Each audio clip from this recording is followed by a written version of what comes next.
Ghana government under President John Dramani Mahama did something very amazing that we need to commend them. Let's clap for them first of all. Ghana clears 1.47 billion energy debt. And let's explain this and understand why the former government refused to pay the debt. It was a particular plan against the new government. The reason why they accumulated this debt and they refused to pay the debt for it to be accumulated so that the next government will come, paying it or not paying it, the effects would damage the reputation of the new government, and it will also be used as a campaign message for future or our next election. Let me explain this whole thing to you. Ghana has paid off a huge debt of 1.47 billion that the government or the country owned the energy sector. And this debt has been building up for years and was causing serious problem for electricity supply, and the investors in energy sectors, their confidence was declining. Bear in mind that there was an agenda to make sure that this debt accumulates. There's a purpose for it, and this purpose is being destroyed by the new government because they are able to clear the debt. And I'll explain that to you. What was the debt about? Let's get right into this. If you are new to the platform, make sure you give us a follow. And if you are watching from YouTube, make sure you subscribe to the channel. All right. Now, let's talk about what the debt was about. The government of Ghana, or no, let's say the country Ghana owe money to three types of bodies. The power suppliers or the power producers. Yes, power producers. The IPPs who generate electricity for the country, and then the gas suppliers like ENI and Vito, who supply gas to run a power plant for the country, and then the World Bank, which had guaranteed some energy payment. Okay, that's technically to say that okay, the World Bank is there, or we are in to guarantee if in case the government delay, we can come in and balance the equation as the process themselves and manage themselves to pay along the line. But the World Bank at the end of the day also have a limit to the extent at which they can go in guaranteeing and then managing the debt in a way. Because the government was not paying on time, these companies were at risk of stopping supplying or refusing future investment in our energy.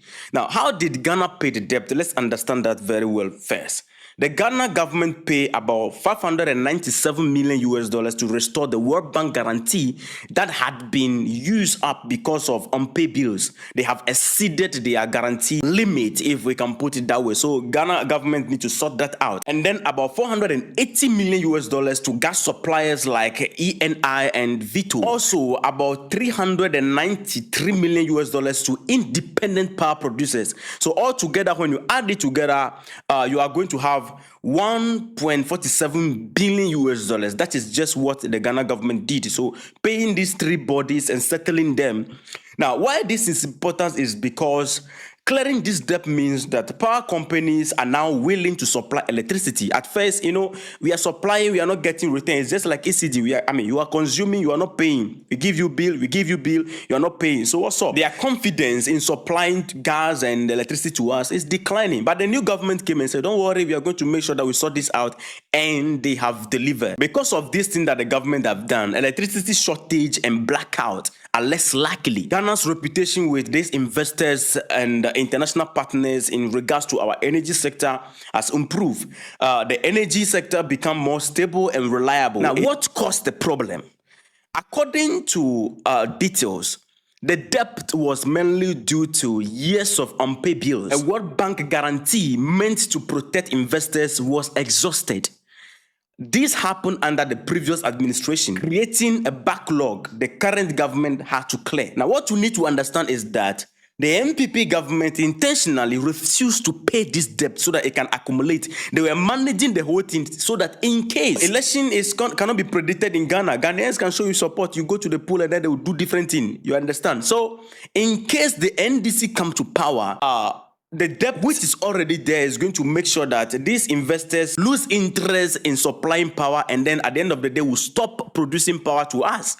And we are going to have power crisis or energy crisis in this country. Then that will be used to tarnish the image of the new government. It will be used as a narrative to drive campaign for the next election. Mahama is connected to Doomsaw.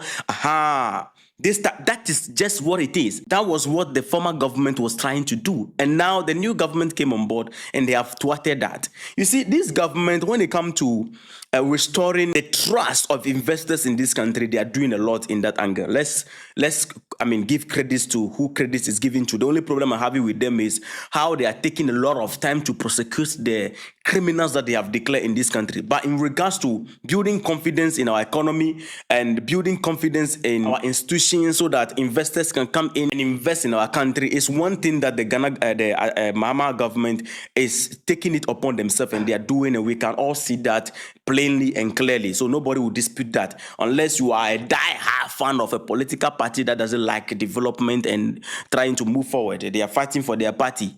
If you're also in the business of fighting for a party, then this platform is not for you. We are in the business of making sure that this country go the right direction. That is just the reason why we are here. So this 1.47 billion US dollars was paid to fix our broken energy finances, restore trust, and stabilize electricity supply. This is something commendable. Recently also, under the previous government, it looked like the MPP government, they are destroyers. These people, they don't build.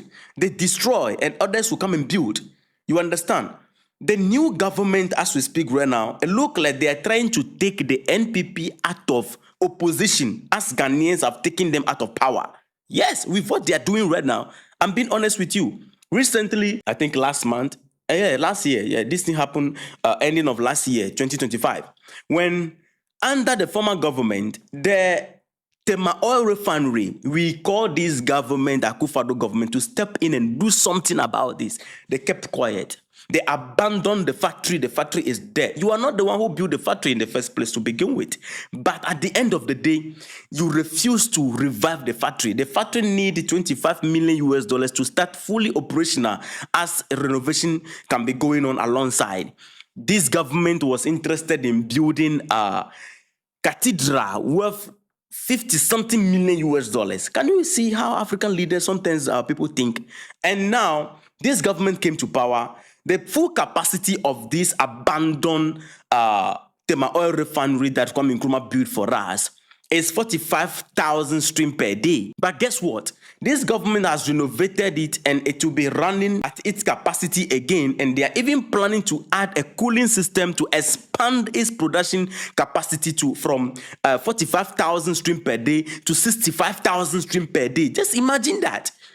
And Mahama is even talking about how to make sure that, the Tema Oil Refinery around that place, the land is big. We can even have another refinery there.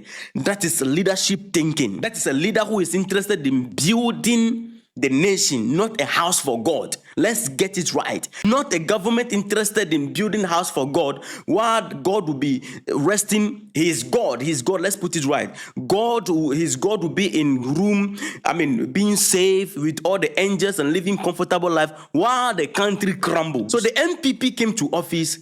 They are all interested in building and, amassing wealth to themselves and then cracking, looting, and sharing. Debt is debt. They don't want to pay. They allow debt to be accumulated, abandoned factories. They have collapsed some of the factories and collapsed banks.